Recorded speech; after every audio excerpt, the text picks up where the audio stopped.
YS Sharmila Congress పగ్గాలు చేపట్టాక ఏపీలో జోష్ పెరిగిందని, ఏపీకి ప్రత్యేక హోదా కాంగ్రెస్తోనే సాధ్యమని పీసీసీ రాష్ట్ర మీడియా చైర్మన్ తులసిరెడ్డి అన్నారు. కడప నగరంలోని కాంగ్రెస్ పార్టీ జిల్లా కార్యాలయంలో ఏర్పాటు చేసిన మీడియా సమావేశంలో ఆయన మాట్లాడుతూ ఏపీకి బీజేపీ, టీడీపీ, వైసీపీ, జనసేనలు నవగ్రహాలుగా తయారయ్యాయని దుయ్యబడ్డారు. రాయలసీమను మోసం చేసిన పార్టీలకు రానున్న ఎన్నికల్లో ప్రజలు బుద్ధి చెప్పాలన్నారు. కడప స్టీల్ ప్లాంట్కు జగన్ శంకుస్థాపన చేసి వదిలేశారని, కడప బెంగళూరు రైల్వే లైన్ను రాష్ట్ర ప్రభుత్వం నిరాకరించి కేంద్ర ప్రభుత్వానికి లేఖ రాసిందని చెప్పారు. ఈ నెల 29న కడప జిల్లాలో షర్మిల పర్యటన ఉంటుందని, ఉమ్మడి జిల్లాల కార్యకర్తలు, నేతలతో షర్మిల సమావేశమవుతారని తెలిపారు.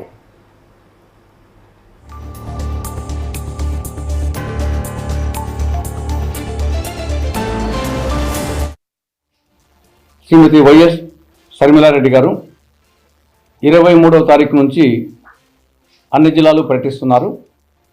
జిల్లా సమీక్షా సమావేశం నిర్వహిస్తున్నారు. నాయకులు, కార్యకర్తలు, అభిమానులు, శ్రేయోభిలాషులతో మాట్లాడుతున్నారు. ఆయా జిల్లాల సమస్యల మీద, రాష్ట్ర సమస్యల మీద, కేంద్ర రాష్ట్ర ప్రభుత్వ వైఫల్యాల మీద ప్రజలకు వచ్చేసి వివరిస్తున్నారు. ఈ నేపథ్యంలో భాగంగా కడప జిల్లాకు 29వ తారీఖు సోమవారం ఉదయం 10:30 గంటలకు కడపకు వస్తారు. 20వ తారీఖున రాత్రి అనంతపురంలో బస చేస్తారు. ఆడ మీటింగ్ అయిపోయిన తర్వాత 29 మార్నింగ్ అనంతపురంలో బయలుదేరి ఇక్కడ కడపలో జయరాజ్ గార్డెన్స్కి వస్తారు. జయరాజ్ గార్డెన్స్ వద్ద ఉదయం 10:30 నుండి 12:30 వరకు కాంగ్రెస్ పార్టీ సమీక్షా సమావేశం ఉంటుంది.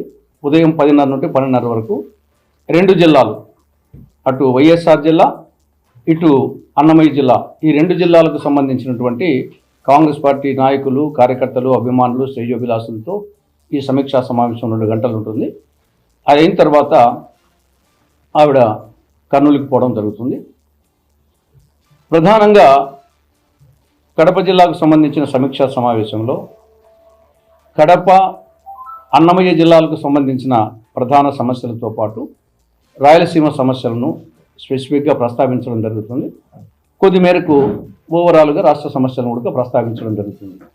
కాబట్టి ప్రధానంగా కడప జిల్లాకు సంబంధించి స్టీల్ ప్లాంటు, అన్నమయ్య జిల్లాకు సంబంధించి అన్నమయ్య ప్రాజెక్టు, ఈ రెండు ప్రధాన అంశాలుగా తీసుకుంటూ మిగతా జిల్లా సమస్యలు, 2 జిల్లాల సమస్యలు, ఓవరాల్గా రాయలసీమ సమస్యల మీద ఆవిడ